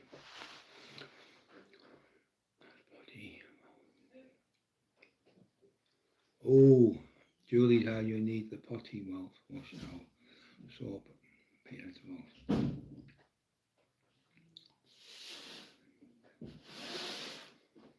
Waiting to see. I'm just putting these new wipe in the kitchen. So tomorrow, leave it till tomorrow. Hey? Time to take this time, right? So late. I'm just clearing up. Can't see properly in the dark. Oh. Can't paint in the dark. Who goes to the opening of an envelope again? Rafe. Screaming Rafe. Yeah, because I've decided. I've told them all he's a fucking rat. I've decided to have Reggie's pen pal in the opening of an envelope. I'm going to get the truth out about him and what he actually thought of that humble dryer as well. I've got it still, because he brought me to all lives. And even when he said, no, I've got rid of them two lunatics who were crazy. Yeah, I'm getting it all out. My channel. So let's put the pressure on Rafe. See what you've caused, Dumble. You opened a can of worms. See, I have all the stuff that you've got to give her, and maybe I don't mention it. If they want to start mentioning me and mentioning my wife and doing my things, tit for tat kind of. We've had everything for years. Some people could we didn't put it out, but. The one where Humble's talking to the so-called fake author, we've had that for about 4 years. 4 years we've had that and kept our mouth shut until he started blabbing his mouth off again the other day, cheeky cunt. Bleach will do. They're good at talking, they can talk the talk, but they can't walk the walk. Words don't hurt. Where's the police? Told you the guy's a still fucking cuckoo land. He lives in another world. He lives in the fucking land of fucking Doyle. The land of Doyle, where the ghost of Paul Sykes is typing in his house. He's probably fucking banging you up the backside. The ghost of Paul Sykes is giving you one. Boom, boom, boom, boom, Basil Brush. Fucking Basil Brush, boom, boom. Paul Sykes is fucking giving you one. He's in love with Paul Sykes. He really fucking loves Paul Sykes. We were doing a 3-part documentary with the BBC, and he said, well, if there's any parts in it, can I play the part? And he bent over, with 7 people in the room with us. He bent over in the train station, Newcastle, stuck his arse out over the table, never pulled his trouser, but he stuck his bum out and went, can I play the part where Paul Sykes bums me up the arse in the cells? He wants to be bummed off Paul Sykes. That's his fantasy. So that's why he's got a bloke, John McLean was going around with him. And John was taking the pictures of a man dressed up with a big moustache like Paul Sykes, the same type of height. And John said that he had like a Mac on. You can see him walking about in Wakefield. John's the one who took the pictures of that. John, I said he got 30 or 40, 50 pound a pop for the pictures of the man who did it. And he had a man looking like Paul Sykes, pretending it was the ghost of Paul Sykes, pretending it was a ghost. He's fucking round the bend. The ghost of Paul Sykes walks in Wakefield. It's him. John McLean told me the truth. I took the pictures for him, but I was with him that day because he was like a Higgins fucking partner at the time. That he fucked him off when he found out he was a Roman. And he's got all the proof. You know, and he's the camera, and he's got this bloke walking around pretending to be Paul Sykes. It was him. Got a man dressed up. They take offer to try and get making Paul Sykes bigger name. I taxed him twice. Paddy was there. Paddy Conway was there, and Dave Garside. I taxed him. His elephants were worth a lot of money. Jade they were. And then I went back again, me, Teddy Rich, Dave Garside. I walked in the fucking thing and Dave got in before me this time and said, he offered him out. He said, get out fucking side, you fucking pudding. And as I was coming in, Teddy went, he's just offered him out there, he won't come outside. I said, well, I offered it last time with Paddy, like Dave was with us, me, Dave and Paddy, I offered him out. He wouldn't come out, he just went, no, like that at the table, he fucking shit his pants. He wouldn't fight Lee Duffy, when Lee Duffy offered him out in Durham in 1988. He offered him out on the wing, he fucking shit himself. He ran behind 3 screws, put him on another wing, and then moved him out of jail 3 days later, because he was raping all the kids on the A wing, pure rapist. If you look on my community post, you'll see where Paul Sykes threatens a young girl in the street, 8-year-old, to kill her. He walks out with his thing hanging out, pissing all over the floor. She stood with her mum. He goes, tell that fucking kid to shut up or I'll fucking kill her. Now when you look at it, it's not me just writing it. It's got the newspaper clipping in. The newspaper clipping was Bernadette Featherstone or Bernadette Feather something. She says prosecution in the Crown Court said he was caught. He was charged for 25 different sexual offences and other whatever it was over a period of 3 months. He pleaded guilty to all of them. He also, in the picture you can see where Sykes, there's another one I've got there where you can see he comes out and he's peed all over the Bob the Builder's playground where the kids, 3 and 4 and 5-year-old kids are playing. And he was seen doing that nearly every day, it says in the paper. So they had footage called the spy camera, it was called. And then there's another bit where it says Paul Sykes' grave. You see his grave. Paul Sykes abused his wife when she was 13, means he was having sex with a 13-year-old. And Paul Sykes again when she was 14. But then on the Jimmy O'Neill show, the fake author said that Paul Sykes had sex with a 13 and 14-year-old in Blackpool when it was the summer holidays. And he would have threesomes in a chalet with them. And also Paul Sykes used to go on the school field and offer young lads 15, come here and give us a blowjob, come here, toss us off, come here and bend over, I'll give you one. He was doing all that, but he said he couldn't, his urges were there, but he couldn't do it no more. I said, no, what you mean is he couldn't forcefully hold them down and do it because he was an old man. So the kids who he raped and that in jail, a few of them got together, and a few of them who was beating their dads up and that, about 5 or 6 of them, got hold of Sykes. He was in a skip and they poured petrol over him, set my light, tried to kill him. And he never grasped him and that, he never grasped.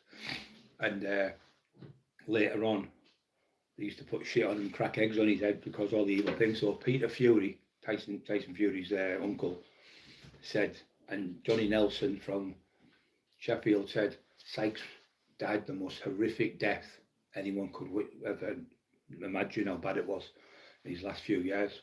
But I'm not being funny, but he deserved every single thing he did, what he did to them people, meaning raping the children. He was everywhere, Paddy even come on the other week and admitted that he was a fucking horrible, evil man who raped loads of children in jail. He said everyone in the old school, like Usbry, knew what he was in the day. He said, and he's got him there. Smelly fucking Doyle. Stinks of piss, he does. Stinks of piss. He really fucking stinks of piss. You just have to look at me, you can tell he pisses himself. When he pissed himself, I say, in fucking people's houses and things like that, so he's known for pissing himself. I mean, the man's whole family, brother, nephews, cousins, uncles, dad, mum, dad, none of them will let him in the house. Daughter, grandkids, none of them go near him. They're all told to keep away from him. I don't know why the whole family won't let the kids near him. I don't know what that is, I haven't got a clue, but none of the family members let the kids near him. That's strange, very strange, red flag.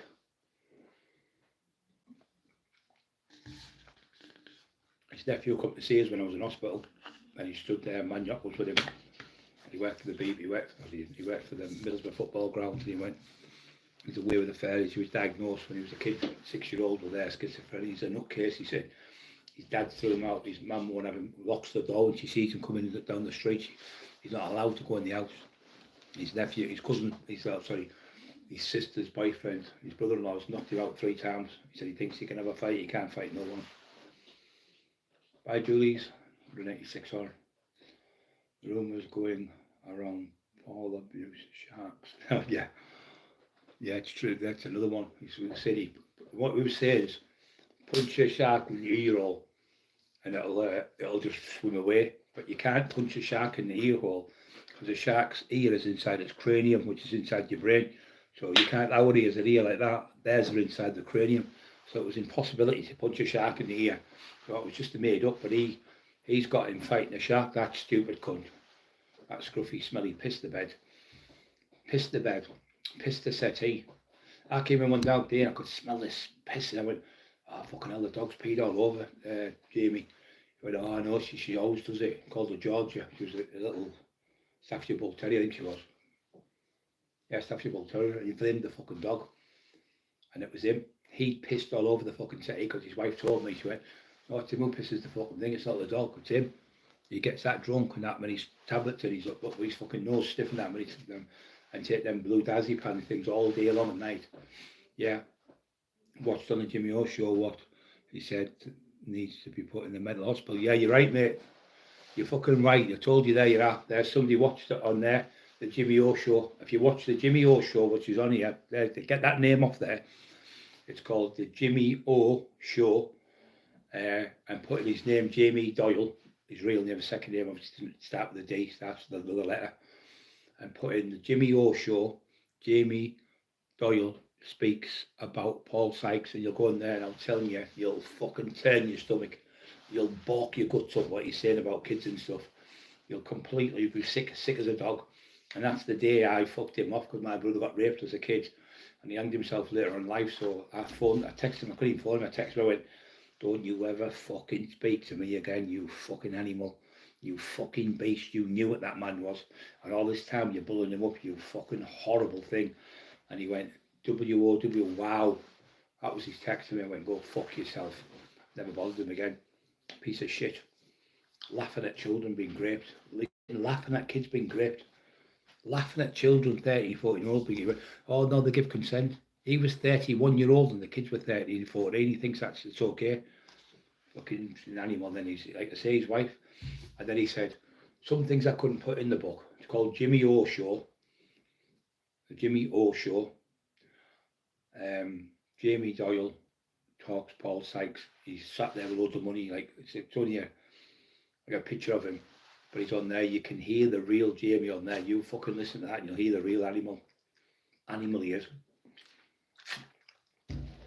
That's me just telling you why I fucked him off because of that.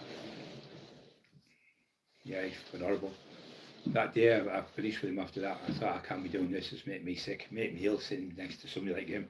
Then I started hearing the stories about the young lads and all the other stuff, and I thought I got away from him.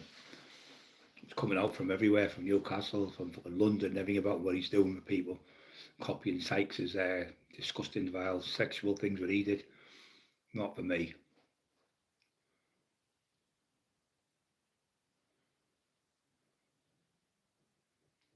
Yeah, there's that other one, the Screw comes on and said, well, all the stuff Brian Cockerill's been saying about this Paul Sykes is true, but Brian doesn't know as much as me because I was in the prison service. I think he said 30 odd years. He said it was a lot more. Well, Brian doesn't know what he'd done. I was a prison officer for all them years, but Brian Cockerill's telling the truth about him. I think there's actually two different prison officers been on. One was from Wake, one was from Leeds Army, and one was from Manchester, Strangeways. Both worked in, he said, I worked in all the prisons, Liverpool and that, he said, and everywhere Sykes was known for, he said, never said graping, but for doing the things that he did. Oh, that's fucking tight me back. But a nice one, Peterborough, Freedom, spot on. Demox. Yeah, they knew about Paddy. Rafe knew he wasn't a wrong. He admitted it to Emma. It's all there, the proof, got the fucking mop, and still went on up. She was scared of the people up there. Running with the wolves, fucking shit house. So I'd rather get eaten by the wolves than fucking telling lies about people. Fucking disgusting. It's like him, I wouldn't be telling lies about him now. Yeah, John Fulton, that's him. John Fulton, think the true prison story tales. Yeah, he's a fucking animal. He was. Shake himself when I helped him up. He's like that, no, fucking shaking like a leaf. And the kid he had with him was about 15, 16, he looked. I think he was about 18, but he was into little boys. Just like the so-called fucking weirdo. That's why he likes him, because he's into the same thing. birds of a feather flock together. 161 on.